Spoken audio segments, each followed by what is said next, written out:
안녕하세요. 한진선 목사입니다.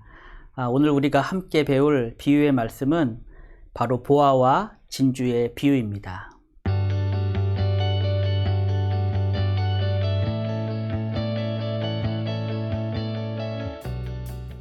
두 개의 비유이지만 모두 합쳐서 단 3절밖에 되지 않는 이 짧은 비유의 말씀은 그 내용에 있어서도 둘이 아닌 하나의 교훈을 가지고 있는데요. 그 교훈은 바로 하나님의 나라, 천국의 모습을 우리에게 보여주고 있습니다.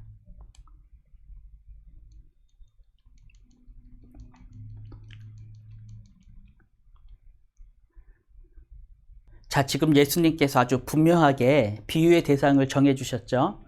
오늘의 비유는 다른 것이 아니라 천국에 대한 비유이다. 그래서 우리는 오늘 비유에서 천국의 모습을 보게 되는데요. 그럼 오늘의 비유 속에 나타난 천국의 모습은 과연 어떠한 것일까요? 여러분들은 이 두 비유에서 어떤 천국의 모습을 보게 되십니까? 자, 오늘의 비유 속에는 밭에서 보화를 발견한 사람과 지극히 값진 진주 하나를 얻게 된 상인의 모습이 나타나고 있는데요. 지금 이러한 내용이 오늘날에는 다소 낯설게 느껴질 수도 있지만 예수님 당시에는 모두가 이것을 듣고 받아들일 수 있는 아주 자연스러운 내용이 되었습니다. 사실 오늘날에는 밭이나 땅에 무엇을 감추어 두는 경우가 거의 없죠. 혹 사람에 따라서 침대 밑에 값진 것을 넣어두는 경우는 있을 수 있어도 땅에 묻어두는 일은 참 흔치 않은 일인데 예수님 당시에는 이처럼 재물을 땅에 묻어두는 경우가 참으로 많이 있었습니다. 특히 전쟁이 빈번하게 일어났던 지역에서는 가지고 있던 값진 보물들을 미리 땅에 파묻어 두었다가 나중에 상황이 좋아졌을 때 다시 찾아가는 그런 일들이 참으로 많이 있었는데요.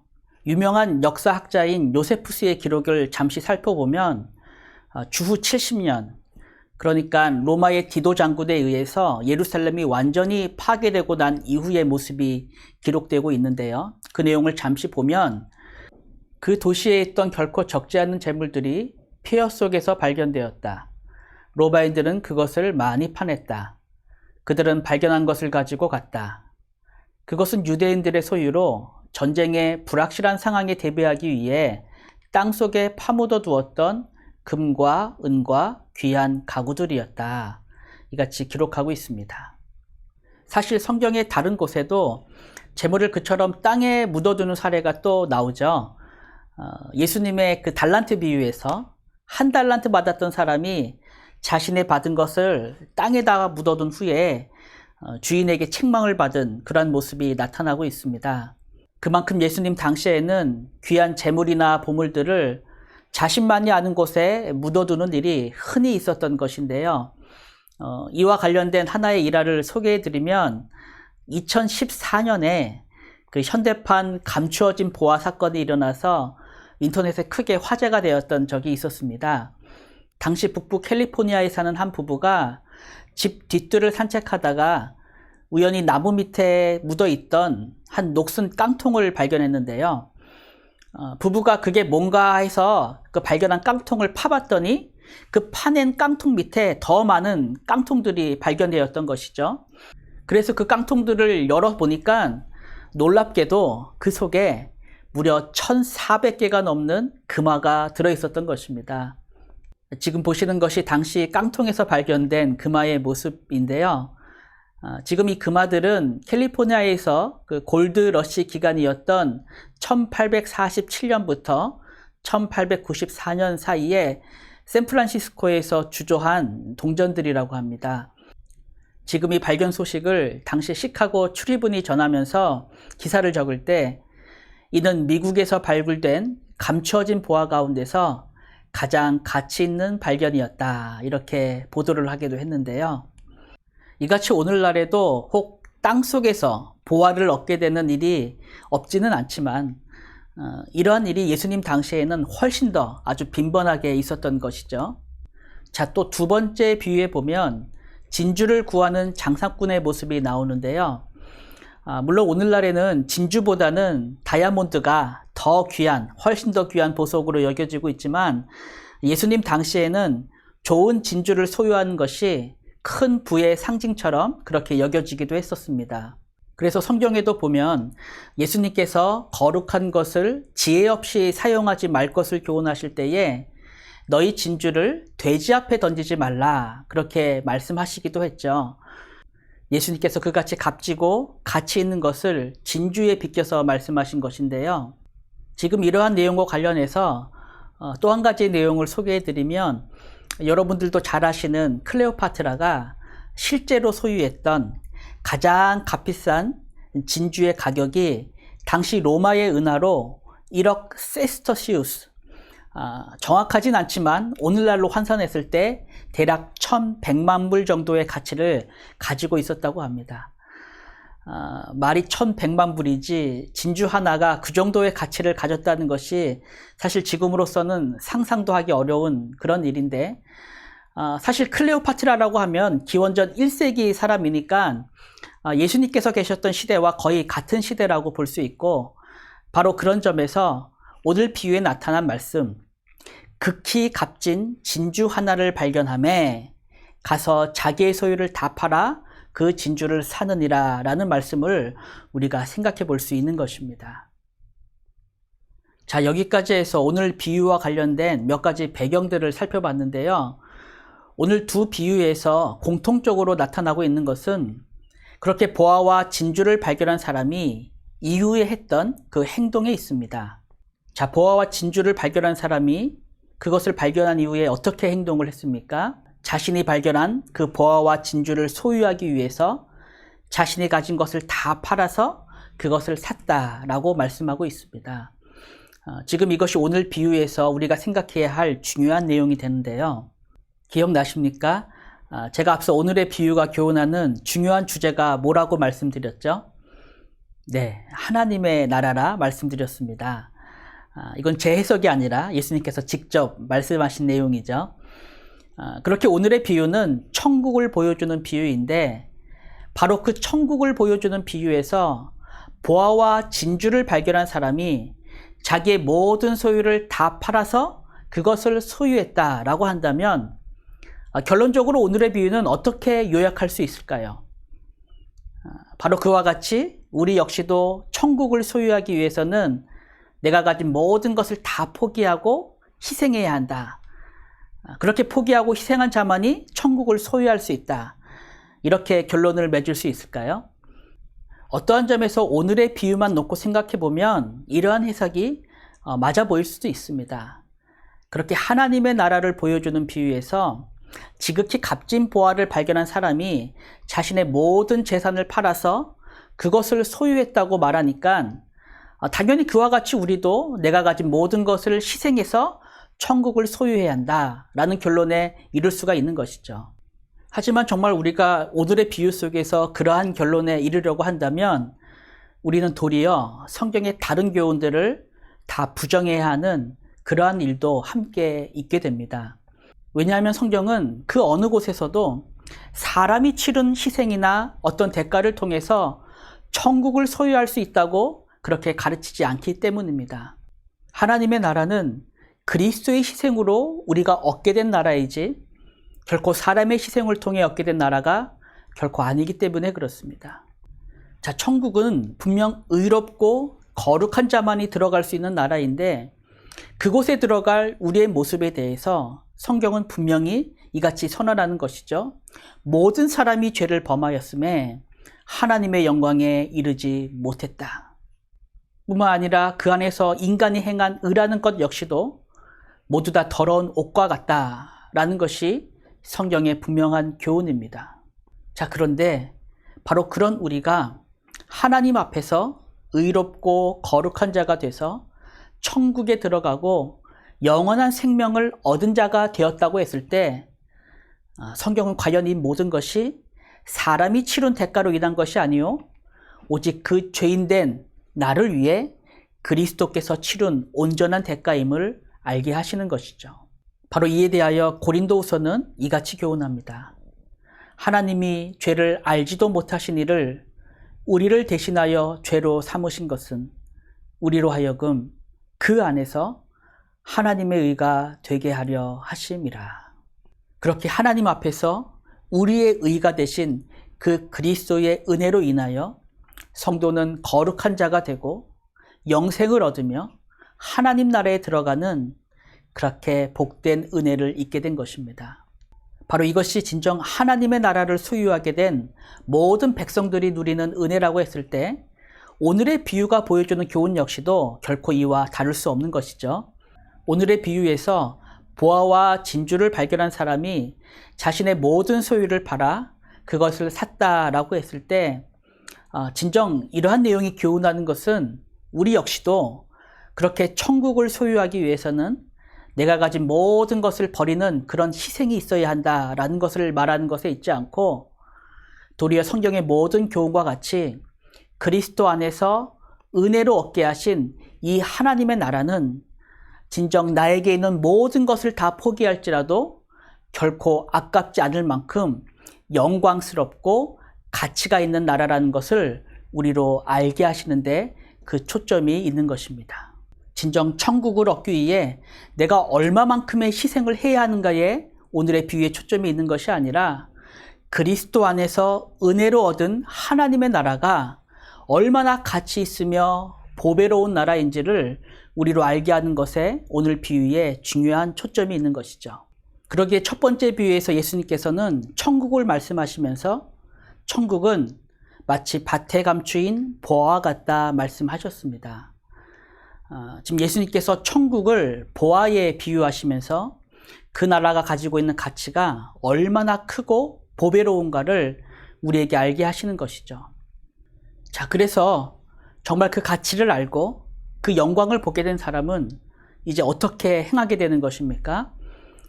내가 발견한 그 보화를 위해 내가 소유한 모든 것을 팔되 그 일을 기쁨 속에서 하게 되는 것입니다.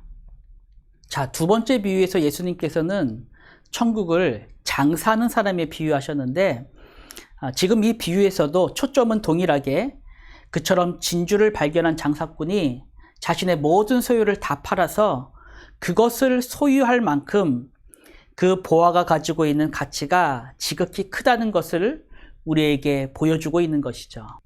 참고로 오늘 본문에 나타난 이 장사하는 사람은 우리가 일반적으로 생각할 수 있는 어떤 소규모의 상인을 말하는 것이 아니라 예수님 당시에 육지와 바다를 다니면서 큰 무역을 하는 무역상을 의미합니다. 오늘 본문에 장사로 번역된 헬라어 엠포로스라는 단어가 바로 그런 의미를 가지고 있고요. 바로 이 엠프로스에서 나중에 큰 상점을 의미하는 영어의 엠포리엄이라는 단어도 나오게 되었습니다. 예수님 당시에는 주로 유대인이나 수리아인이나 아랍인들이 진주를 취급하는 무역업을 했다, 그렇게 전해지고 있는데요.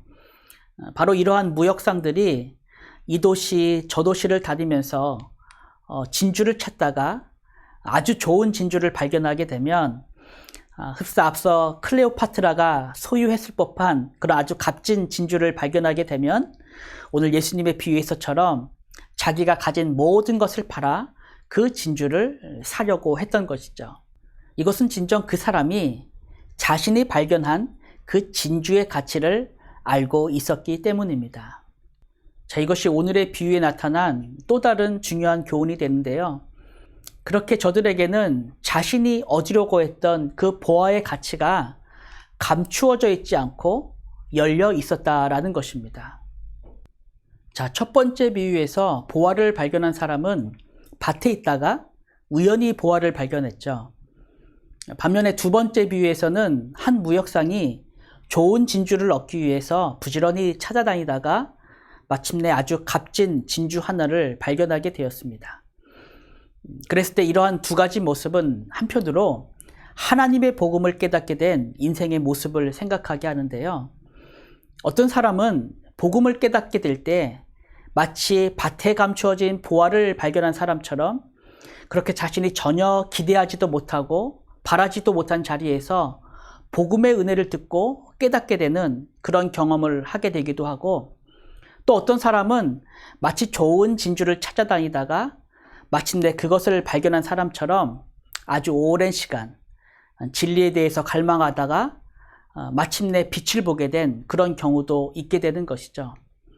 하지만 그와 같이 우연히 알게 되었든 혹은 아주 오랜 고뇌 끝에 알게 되었든 이 모든 경우에 있어서 그렇게 복음의 진리를 보게 하신 분은 오직 하나님이시고 바로 그 하나님의 주권적인 섭리를 통해서 오늘날 저와 여러분의 눈에도 그렇게 감추어져 있던 하나님 나라의 복음이 드러나는 복된 은혜가 있게 된 것입니다. 예수님의 말씀과 같이 하나님의 나라는 볼 수 있게 임하는 나라가 아니고 또 누구든지 거듭나지 아니하면 하나님의 나라를 볼 수 없기에 세상에서는 복음을 들어도 그것을 복음으로 알지 못하고 또 십자가의 은혜 역시도 그들에게는 미련하고 어리석게만 보이게 되는 것이죠. 그래서 때로 사람들이 하는 말이 헌금할 돈 있으면 가서 고기나 사 먹고 교회 갈 시간 있으면 오버타임에서 수당이나 받지 뭐가 좋다고 맨날 교회 가냐, 그렇게 비아냥거리는 경우도 있지만 정말 그 속에서도 거듭나는 은혜를 입어 그 나라의 영광을 보게 된 사람은 정말 내가 걸어가는 모든 길 속에서 그 나라가 주는 기쁨을 다른 무엇과 바꾸지 않는 것입니다. 자, 바로 여기에 오늘 우리가 생각할 마지막 교훈이 있는데요. 분명히 오늘의 비유는 하나님 나라를 얻기 위한 사람의 어떤 희생을 말하지 않습니다. 하지만 한편으로 정말 그 나라를 소유하게 된 사람은 이제 내가 알게 된 그 나라의 영광과 참된 가치로 인하여 내 삶 속에서 희생할 것은 희생하고 포기할 것은 포기하는 그러한 삶을 살게 되는 것입니다. 그리고 그 일을 기쁨으로 하게 되는 것이죠. 참으로 얻기 위한 희생이 아니라 이미 은혜로 얻은 자의 마땅한 삶의 모습으로서 십자가의 도가 우리의 삶 속에 나타나는 것입니다. 그것이 바로 제자로서의 삶이죠. 오늘 보아와 진주를 발견한 사람이 그렇게 자신이 가지고 있던 모든 것을 기쁨으로 팔아 그것을 소유했다라는 사실은 그같이 하나님의 나라를 유업으로 받은 우리가 이 땅에서 어떠한 제자도로서 살아야 하는가를 우리에게 알게 하시는 것입니다. 그렇게 하나님의 나라는 단지 입술의 고백으로만 있는 어떤 피상적인 나라가 아니라 정말 내가 가진 모든 것이 혹 다 빼앗길지라도 이미 그리스도 안에 있는 우리의 기쁨을 빼앗을 수 없다라는 것을 삶으로 고백하는 참되고도 구별된 거룩한 나라인 것입니다. 너무나 유명한 그 바울의 고백과 같이 그러나 무엇이든지 내게 유익하던 것을 내가 그리스도를 위하여 다 해로 여길 뿐더러 또한 모든 것을 해로 여김은 내 주 그리스도 예수를 아는 지식이 가장 고상하기 때문이라. 내가 그를 위하여 모든 것을 잃어버리고 배설물로 여김은 그리스도를 얻고 그 안에서 발견되려 함이니. 지금 읽은 이 사도의 고백은 그 당시에 누구보다 그리스도를 향한 열심이 특심했던 어떤 특별한 그리스도인의 삶의 고백으로서만이 아니라 정말 그가 소유했던 그 동일한 천국을 함께 유업으로 받은 저와 여러분들이 우리의 삶에서 행할 참된 고백이자 또 삶의 모습이어야 할 것입니다. 사실 우리가 표대를 향해서 걸어간다고 말하고 또 이 땅에서의 기업이 아닌 그 영원한 나라의 기업을 바라보며 산다고 말하면서도 정작 삶에서는 아무것도 포기하지 않으려고 하고 더욱 이 땅에서 내가 힘쓰고 애써야 할 그 거룩의 일에 대해서는 참 무관심하게 살아가고 있다고 한다면 이것이 어찌 하나님의 나라에 합당한 제자로서의 삶의 모습일 수 있겠습니까? 예수님께서도 바로 이 일에 대해 교훈하실 때에 비유로 다음과 같은 말씀을 하셨는데요. 너희 가운데서 누가 망대를 세우려고 하면 그것을 완성할 만한 비용이 자신에게 있는지를 먼저 앉아서 셈하여 보아야 하지 않겠느냐 말씀하시고 또 다른 비유로 이어서 말씀하실 때에 또 어떤 임금이 다른 임금과 싸우려 갈 때에 먼저 앉아 1만 명으로서 저 2만 명을 거느리고 오는 자를 대적할 수 있을까 헤아리지 아니하겠느냐 말씀하셨습니다. 지금 예수님께서 말씀하신 이 두 비유의 공통적인 교훈은 누구든지 자신이 행할 일을 시작하기 전에는 그것에 따를 대가와 결과를 생각해 본다는 것에 있습니다. 망대를 세울 사람은 그것이 완성될 때까지 앞으로 얼마만큼의 비용이 들어갈지를 당연히 생각하는 것이고, 또 임금된 자로서 다른 나라와 전쟁을 벌이려고 할 때는 지금 내가 가진 전력을 잘 계산을 해서 내가 적군과 화친을 해야 할지 아니면 그냥 맞서 싸워야 할지를 생각하게 된다는 것에 있습니다. 자, 그럼 예수님께서 지금 왜 이런 비유를 말씀하셨을까요? 바로 그 이유가 예수님께서 말씀하신 비유의 첫 시작에 있습니다. 누구든지 자기 십자가를 지고 나를 따르지 않는 자는 능히 내 제자가 되지 못하리라. 누구든지 자기 십자가를 지고 나를 따르지 않는 자는 능히 내 제자가 되지 못하리라. 그렇게 스스로 예수를 따른다 말하고 하나님의 나라의 백성으로서 산다 말하면서도 정작 그 속에서 자신이 치러야 할 제자로서의 삶의 모습, 그 십자가의 삶을 생각하지 않는다면 그것이 어찌 참 제자로서의 삶이 될 수 있겠느냐 말씀하시는 것입니다. 우리가 은혜로 얻었기에 내가 지고 가야 할 십자가는 과연 우리에게 없는 것입니까?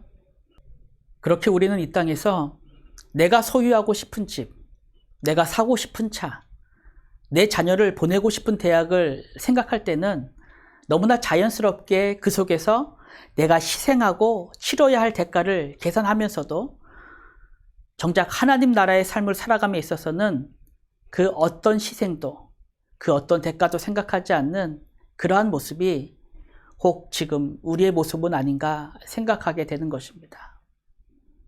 오늘의 비유는 우리에게 거룩의 삶을 의무로 지운 채 무거운 발걸음으로 십자가의 길을 걸어가도록 그같이 강요하는 말씀은 아닙니다.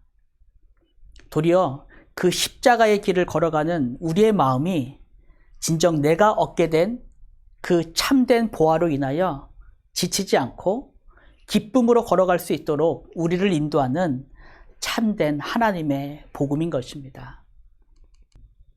비유의 말씀에서와 같이 정말 보화를 발견한 사람은 자신의 모든 소유를 팔되 기쁨으로 그 소유를 팝니다.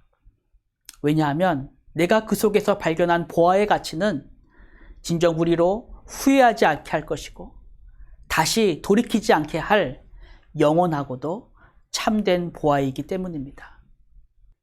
오늘 이 말씀 속에서 우리의 삶을 정직히 바라보게 되길 원합니다. 그리고 스스로에게 이같이 질문해 보길 원합니다. 지금 내가 소유한 것은 진정 보화인가? 정말 내가 가지고 있는 것은 그 나라의 참된 보화인가?